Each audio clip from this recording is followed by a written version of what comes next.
Packets! Hot packets! Mom! Yeah. All right. Welcome to the Adhocracy Podcast. The studio has been rearranged into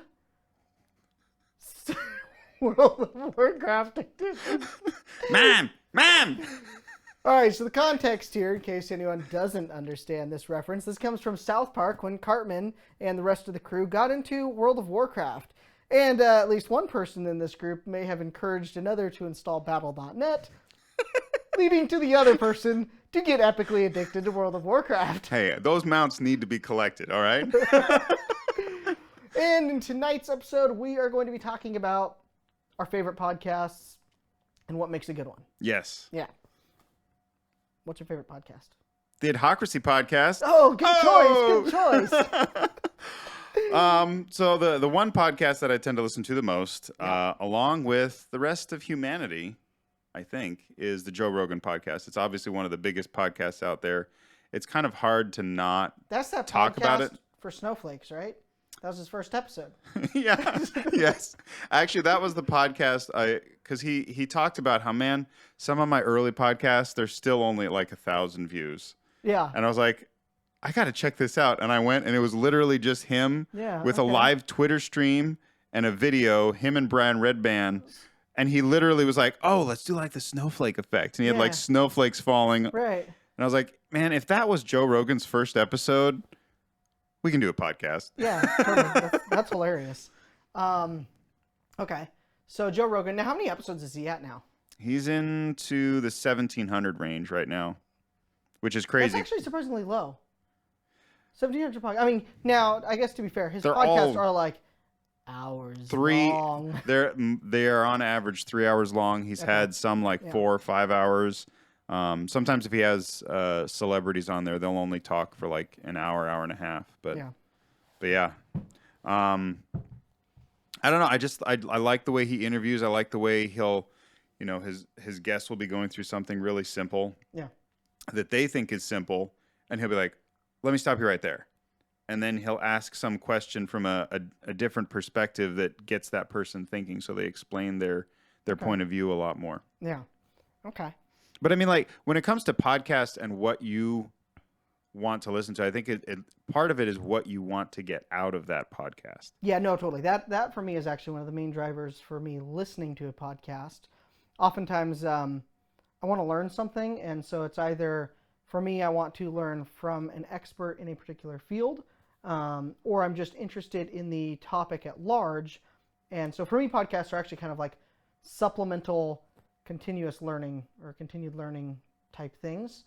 And then the other category that I generally like are ones that are just out of left field. I wouldn't read about it otherwise, and then all of a sudden someone goes like super deep into a topic, and I just find that just fascinating. Yeah, I mean, that's one of the reasons that I love Joe's podcast is because it is all over the place. Yeah. I mean, that's a lot of what inspired me to come up with the name Adhocracy was because, you can just kind of do whatever you want with it. Right. And, he has a lot of good stuff on there, but I mean, one of them that I remember in particular was, I think his name's Graham Hancock. Okay. And talks a lot about really, like, how human civilization, there's evidence of it being around a lot sooner than most archaeology thinks. Okay. Because basically there was a fairly advanced civilization. We're still talking pretty primitive.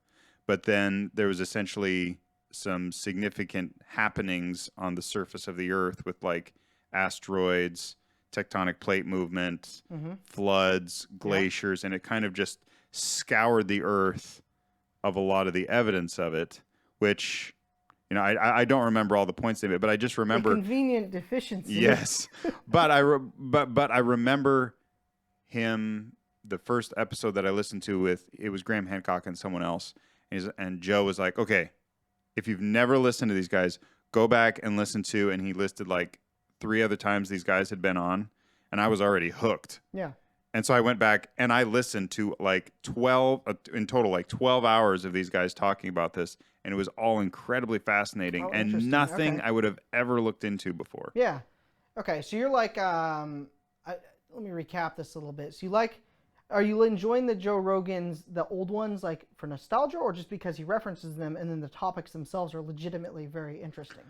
So I have stopped going back to look for episodes Okay. for interesting people, mostly because he has enough people on, and he's really doing a lot of episodes now. It used to be he was like 1 episode a week. Now it's like 2 or 3 episodes a week. Okay.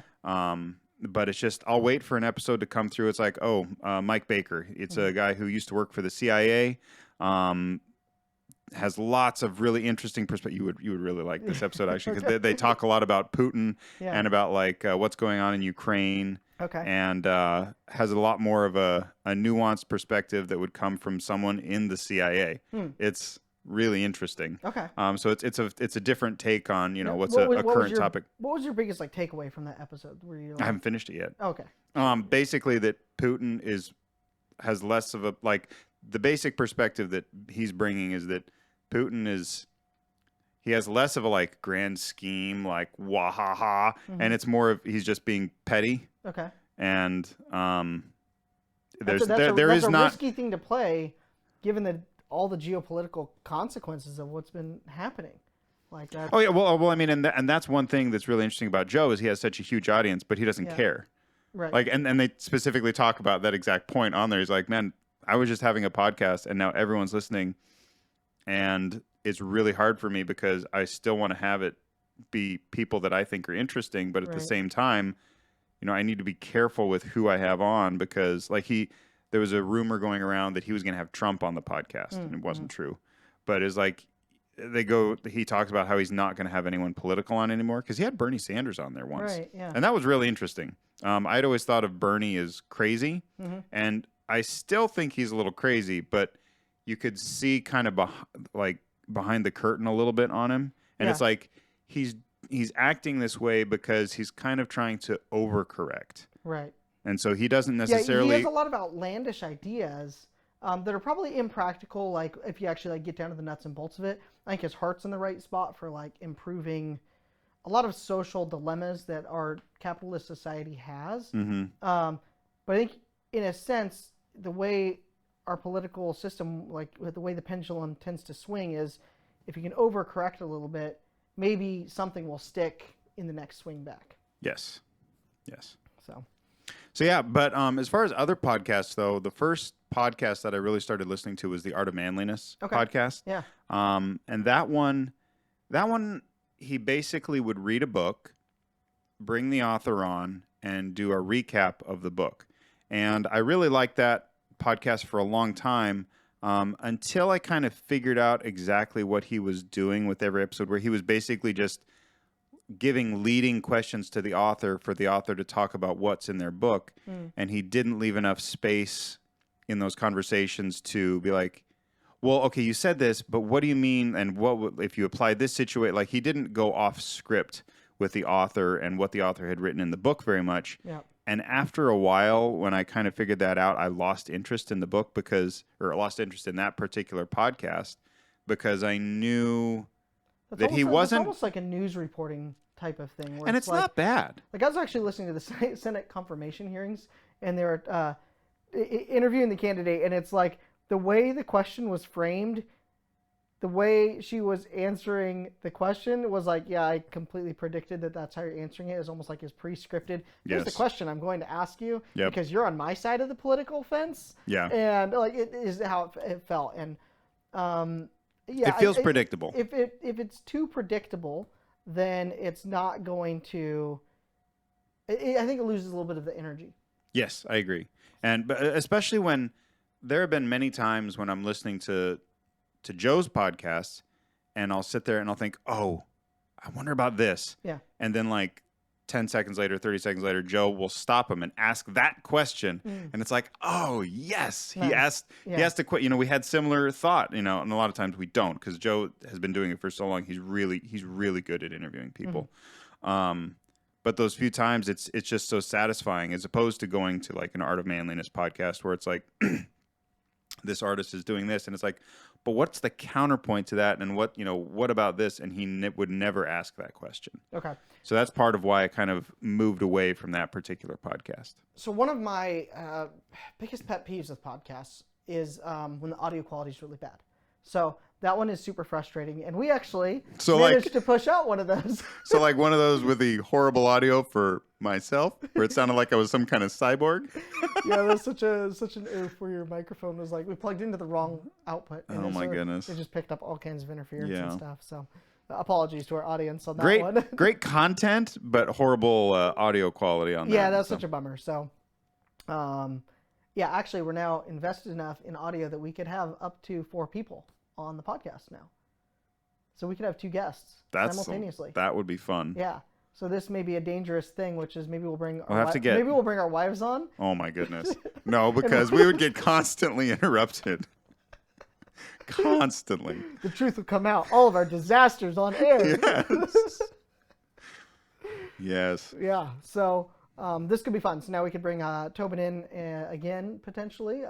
We have some other folks I think that'd be pretty fun to bring Justin on. would be fun to bring in. Justin would be fun to bring on. Some conspiracies. We could put on our tinfoil hats. Get some real tinfoil. Yep. Make the hats. Yeah. We could talk. Doctor of Fame would be interesting too, on the art of contracting and flooring. I was actually talking about bringing Danny on being a videographer. So. And he could point out what we're doing wrong right now. Yeah, exactly. So. Although I think we're doing a lot right. I think we're doing a lot right. We have sound and we have video and we have some lights. You got some really nice lights. We got some lights. Yeah, we're set up. So it's fun. So getting back to the podcast though, and what you want to get out of the podcast. I remember one thing, I'm a Raiders fan, so I was looking for information on the Raiders. Yeah. And I was like, oh, I'll go look for a Raiders podcast. And what do you know? Wait, ESPN doesn't just answer every question? I don't necessarily want to listen to ESPN because they don't cover just the Raiders. Yeah. So those other teams that you don't care about. Exactly. Yeah. Those scum. They do have a writer who writes for the Raiders, and I used to follow him. But even that, they were just quick snippets. But then the Las Vegas Raiders, they have their own podcast. And I was like, oh, this is cool. Yeah. Like, I'll listen to this. And I listened to about 5 minutes of one episode. I'm like, oh, this is just like completely the same polished, PR. Completely yes. yeah. Like, let's put everybody down in a well-lit room. All the questions are going to be pre-done. They're all very favorable. Everything's awesome with the Raiders. Everything's great. And then I was like, okay, this isn't great. But then I went and found Vic Tarfer does a State of the Nation podcast with a couple other writers for The Athletic. Okay. And that's a great podcast. That is great because they only do a podcast when something happens. So like...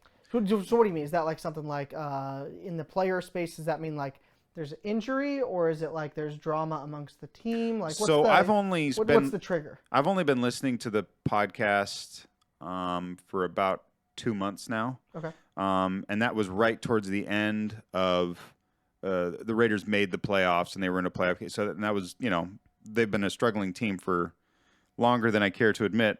I bet they've got a pretty solid legal defense team lined up for their players. Ouch. And so I found it at that time. But then basically, like, if they're like specifically in the offseason, like a big trade or rumors about, potentially Derek Carr being pulled off to another team, what they're going to do in the draft, kind of an assessment of after the playoff loss, what went wrong, what is going right. They hired a new head coach, so they had one then. Okay. They put out more content during the football season. Now, does this play in like? Do you play fantasy? Does it go into like that type of thing where no. like, you're gonna be like, oh, this is going to affect my draft picks, or do you already have that pretty much decided, or is that gambled, or like what's your like strategy? So for fantasy, it's pure auto draft. Okay. It's a family. I only play in a family league with 6 teams, so all of our teams are completely stacked. Yeah. It's more just a way for us to interact as a family as opposed to actually being competitive. Yeah. But I would listen to ESPN for something like that if I was more serious, sure. Or like a DraftKings. But there's a lot of fantasy football podcasts out there. But for this one in particular, it's like, when you look at all of the trades that they've been making in free agency, right now I'm looking at them and thinking, okay, they went out and got Devontae Adams, which is he's almost like a Tom Brady of wide receiver. Gotcha. And specifically, he was really good friends with Derek Carr. They both Is this the guy who was like ridiculously fast? No. Okay. That was Henry Ruggs. Okay. Who also drove really fast and killed somebody. So that was very bad. Gotcha. Okay. Yeah. The Raiders traditionally have always had a one guy who can just take the top off a defense, just burn them, and you just throw a deep ball whenever you want to. Yeah. And he was that guy. Okay. But no, this guy is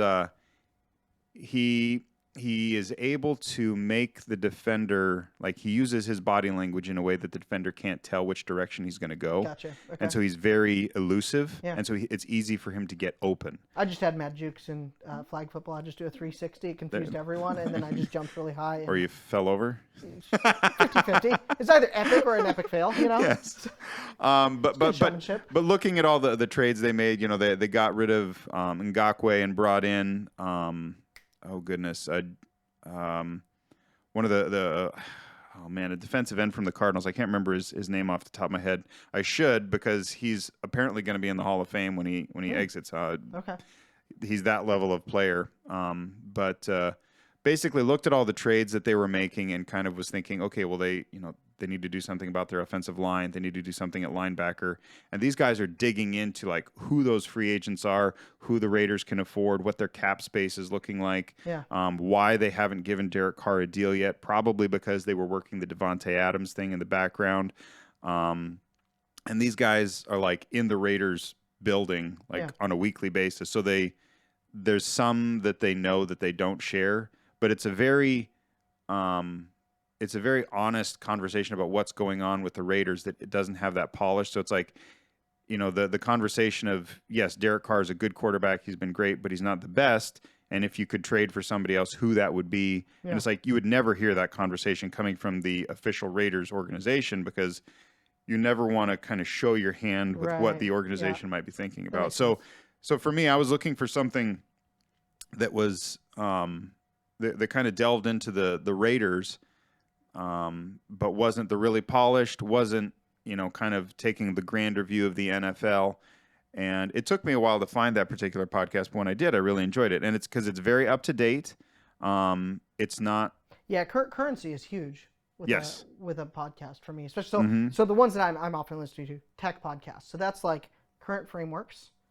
Super. I mean, we're going to get super nerdy here. We had some football nerd, but like for me, like if I'm something I really appreciate is Josh Long does a Bootiful podcast, which is so Spring Boolean. Framework. Spring Framework is a Java web development side of things, and what I like about that one is he's interviewing the experts in industry, and so he'll bring someone on who has made a large open source contribution. But it's a format that's not like when you're trying to learn like the software engineering space or learn something new because you're trying to build it out. You're often reading documentation, or you're like hopping on YouTube, or maybe there's a course out there. But what you miss in all of that oftentimes is the philosophy of whatever that thing is. And so when they bring on the author for those open source libraries or whatever, you get that person's mindset. And you also, he kind of interviews them, and they'll be like, what company were they currently working at? What were the problems they're actively trying to solve in that space? And you kind of get a mindset, or kind of like get a peek into that person's thinking process, and it helps you better understand what you're using or about to use. So I always find that like an interesting side of things in the professional podcast, like kind of work-oriented world. So how much of that have you been able to like take and then apply in your current line of work? Well, I would say it's been useful for discovering libraries that I hadn't used before. What do you mean by libraries? So like what that practically means is if you're going to work on, let's say, batch processing. So you get a job, it has a specific beginning time and a specific ending time. We'll just call it like a daily billing cycle. Okay. Or you may have like an import job. You need to fetch a bunch of records, transform them, shove them in a database, send a notification when it's done. There would be a framework, or a library in this case here, that is responsible for doing the job tracking, so making sure that that job as a whole is successful or fails, handling individual tasks in there. So if you have a sequence of events that need to occur from, step 1, step 2, step 3, step 4, all of that, aggregates it together. And then you have a standardized convention around how that's done. Then another library that you would interact with in that same space would be, let's say, a database abstraction layer. So that way you could use consistent conventions, whether you're on a Oracle database, a Microsoft database, or otherwise. You can use the exact same code basically and switch out just the connection parameters, and that'll get you a good 80% of the way there, minus whatever like vendor specific differences there are. So these libraries can be used across languages? They are generally language specific. However, if like a company were to write a library, like more of like a commercial vendor, that would be written for multiple languages. But in this case here, this is a batch processing library. And then you bring that into your project because you need to solve the problem of batch processing. It's not unique to your business. It's something that is a consistent problem, whether you're in the, say, banking industry, whether you're in the aerospace industry. Batch processing has to happen everywhere. So it makes more sense for the community as a whole to invest in a shared library that's open source, because you're solving a common set of problems that are not unique to your industry. They're not like proprietary type of things. Okay. So how long did it take you to find his podcast? So in that case there, I was just following along with the current ones, really kind of catching. I was taking kind of almost a backwards approach. Like I would start at the most recent, because those are always also the best production quality too, to be perfectly honest, on most podcasts. And then I'd scroll through and be like, just kind of looking through the list of historical folks that they've interviewed. So something for me that's actually really important when it comes to picking a podcast, because I'll listen to the most current one, kind of decide if that's a good one for me. And then I'll go, cool, that's awesome. If they're interviewing folks, I don't like it when it's just the person's name, because now I have to do research on that. I like to know, like, yeah, who does that? Yeah, right. Maybe a whoopsie on the beginning of Adhocracy. But at least for me, like amateur. If you know the person's name, like if they're well known, great. Like if you have Bill Gates, if you have a Joe Rogan, like if you Dalton Morgan. Yeah, exactly, totally. If you're interviewing someone who's very well known, it's awesome for that, because of course I want to follow Elon Musk. That's great. I want to know what's going on there. In the tech space though, I'm more interested in like how this person solved X problem, and I want to know about that problem. And the person in a sense is secondary, because maybe they're not as well known for who they are, but rather what they do. Okay. So when you were looking through it was more about the topics that he was covering and how that was highlighted specifically in the title, it sounds like. Yeah, totally. Absolutely. So sometimes it'd be a title with a particular, person. It'd be like CEO of insert company here talks about, these type of problems, was kind of generally how they'd be titled. Other ones would be, this is the Spring Gateway project, with a lead, comma, that person's name. So okay, it kind of depended. I haven't really dabbled a whole lot in looking around for other podcasts. I listened to Art of Manliness for quite a while, and then my buddy Jeff Graham, we listened to one Joe Rogan, and I was just like, what is this? Because it was so different, and it was so long. It was just so long, because I was used to like 30, 45-minute ones, and it's like, it's 3 hours. Well, we're on a trip to Montana, so it's like you had plenty of time. Now, how does that work with a family and podcast? Because that's something that my wife's not a big fan of my topics of podcasts. We have totally different interests. And in the car, I will courteously cede control of the radio for the greater good of the family, whether it is listening to child Wheels on the Bus type, things incessantly, or, something my wife's interested in, or just the kind of the generic, no profanity, very vanilla type of stuff. It's not that interesting, but it's, gets the job done. We actually don't do a lot of driving together, aside from like driving to church. Okay. And I think that's really about, like, as far as like us driving together, that's really about it. And then, like, to life group, like that's really about it. Yeah. So there's not a lot of time for that. If it is just out and about, then it's usually we're just listening to old Vacation Bible School discs that the kids like. So again, kind of Wheels on the Bus kind of thing. When we go on longer trips, though,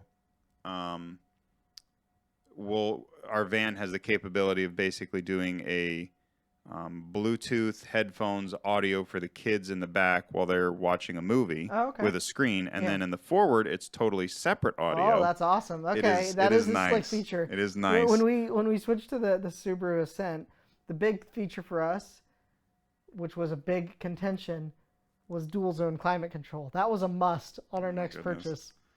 I don't like the sun will ruin that, in my opinion. The sun does ruin it, but I'm like, we'll be on a road trip, and I'm like, mine's cranked all the way down to low, and my wife's will be cranked to like 80, and like we have this for like full AC and full heaters running like simultaneously. I always just take my jacket off, and she'll leave hers on usually. But one podcast that we really like to listen to when we're on trips to go back home to Montana or Spokane. Is the Friendship Onion. Oh, okay. What's that one about? That is Dominic Monaghan and Billy Boyd from The Lord of the Rings. And they sit down and they just talk about all kinds of different stuff. They always have a little segment where they eat some food from some... For elevensies. Yes, from somewhere around the world. And they always try to do something different. Yeah. A lot of times that it has, it's European because they're from Great Britain. It's just a fun podcast because those two, if you've ever watched any of the appendices or any of the stuff about Lord of the Rings, kind of the background, those two got along so well and became like legitimately lifelong friends. On set for Lord of the Rings? Yes, that's where they met. That's and like awesome. the four hobbits legitimately became like lifelong friends. That's awesome. That's super cool. And so I want to go to New Zealand so bad. It's totally on my list. That'd be great. That's on my list. But like so they've had some of the people from the Lord of the Rings movies on their podcast. So it's like a that's cool. it's kind of that's there's almost like one of those like Comic-Con fan like kind of get-togethers. I'm like oh it's another Gate World podcast, where it's like very niche, very audience specific. Like I mean, Lord of the Rings is come and gone in so many ways, right? Like. Are you talking about Amazon just bought it all? Here we go. New episode coming back. So, it's just a really good one that the profanity is very light. It is there occasionally. Sure. So we'll listen to it when the kids are doing it. But that's usually what we'll turn to. We have listened to we listened to a Jordan Peterson, Joe Rogan, and she had a podcast that I do not remember that we listened to once. But we kind of settled on this particular Friendship Onion one because it was, I don't know, it's fun because the two of them they have a really good time together. Yeah. So that's awesome. No, that's a good, it's a good vibe, when you have a good and it's one that neither of us listen to on our own. Because I mean, honestly, I would probably go look for more podcasts, but even the occasional Joe Rogan, 3 hours if your commute is like a half hour. Like, I mean, that's that's a week worth of podcasts right there. That's a lot of podcasts. Yeah. And it's like you almost need to rewind a little bit. Oh, that's right. That's where we're at. So like, just being able to kind of process all that information is definitely a bit of a time-consuming side of things. Yeah, but I mean, let's see here. Then I'm looking through ones on my phone here so of other that I listen to. Like I remember when we were even talking about starting this hobby podcast, vodcast. Hobbycast together, was that you're like let's do long form, and I'm like no, it's 25 minutes. That's the cap. Like we're doing keeping that short and concise, and it's kind of fun to actually work through this and be like, well, it just runs for as long as the conversation runs. And I think having the flexibility in there is, I don't know, I'm enjoying it. Yeah. Do you have any current events like specific world news that you listen to? So right now, given the current Ukraine crisis, I am just repeatedly cycling through like BBC and CNN, although something that's frustrating to me is like, I'm starting to observe very quickly how the news loses interest in something, even though it's still really important. And that's kind of frustrating because I'm like, no, this is still a real problem. And just trying to kind of brush it under the rug almost takes the humanity of the current issue away. So that's kind of frustrating to me. The attention span in the mainstream media is incredibly short. So now what I'm doing, my buddy Phil turned me on to just being like, hey, here's some interesting people on Twitter that are actively covering it. Mm. So I've just started following folks that people recommend, really, and just keeping up to date there.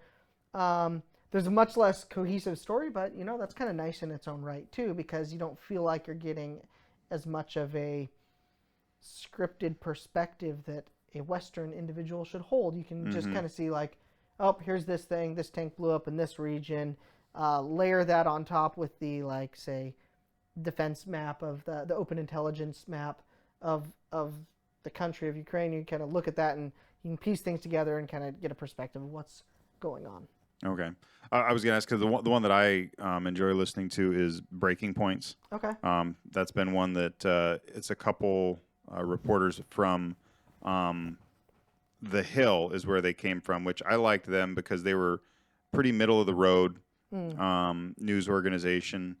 That these two Crystal and Sagar, they had a really popular show within that one, and then they went off and started their own show, and it's been very successful. All right, so I'm going to go through my list of podcasts that I subscribe to. What do you listen to podcasts on? I use Spotify. Okay, me too. All right. It generally works pretty well. They set themselves. They wanted to listen to me right now. Okay, so here's someone that I really like. So Masters of Scale with Reid Hoffman. I love business podcasts. Mm-hmm. I think they're fascinating. Not so much for the problem space that they're solving, but rather the challenges that the CEO or kind of the leadership team was facing.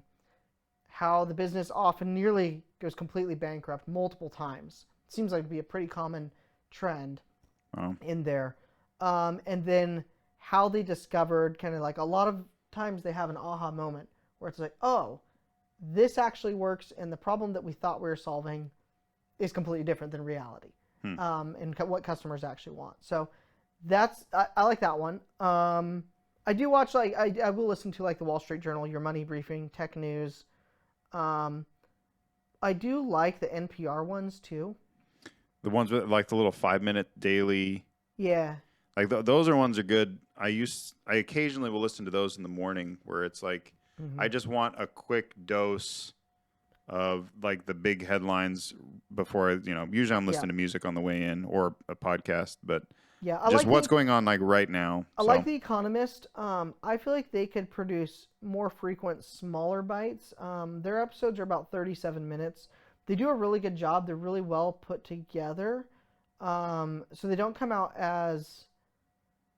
I mean, I guess I'm looking at this. They're actually literally putting them out daily, as is going to be like, they don't put them out enough. But a lot of these podcasts are starting to figure out that if you produce regular content, right, people will start subscribing and they'll stay, which is something we're struggling with right now because my computer's down. But I'm getting a new laptop here. That's Can't wait for that. Soon, so that's awesome. So we should be able. I think what we're going to aim for, like, actually having at least bi-weekly episodes, and with what we've got in the backlog now, we should be able to make that work. Summer hard drive space here. Yeah.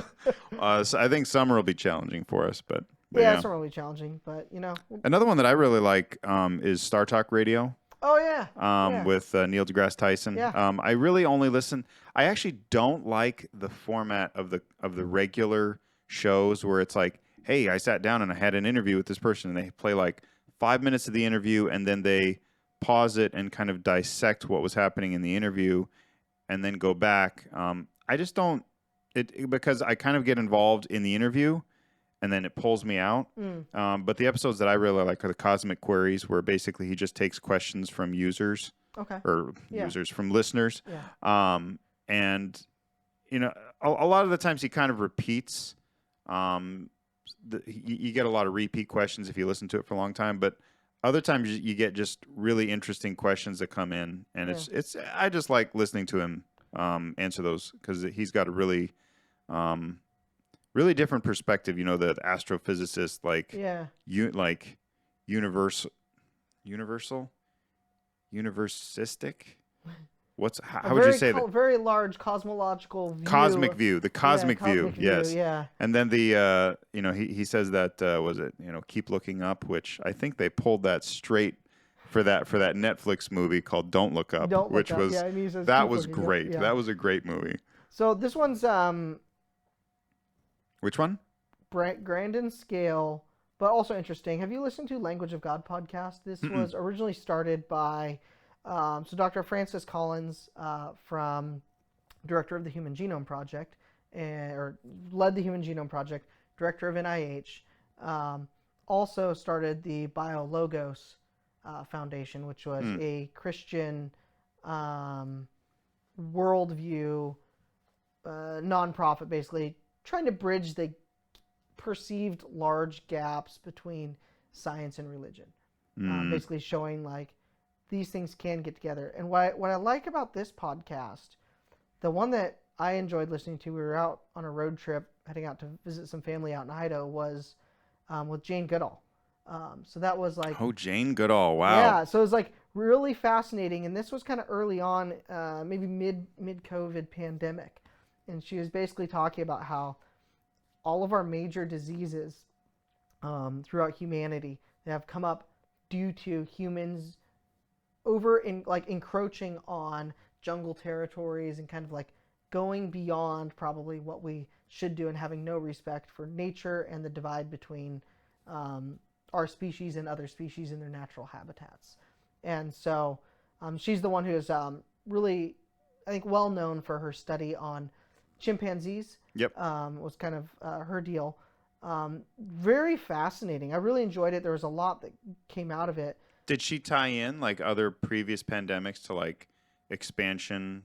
Mm-hmm. Interesting. Yeah, it's been a while, so I don't want to like misquote or misspeak on. Sure, this, sure. But what it's I an liked interesting point, What I though. liked about this one though is the angles that the folks that they interview on here are very much like subject matter experts in the scientific realm, and yet they come in with a worldview that's, I feel like, not really discussed much in public academia for fear of ridicule or otherwise. And so it's interesting seeing folks from this perspective, kind of like these professional scientists in a more personal, interview type of setup where they're not necessarily in just like white paper mode.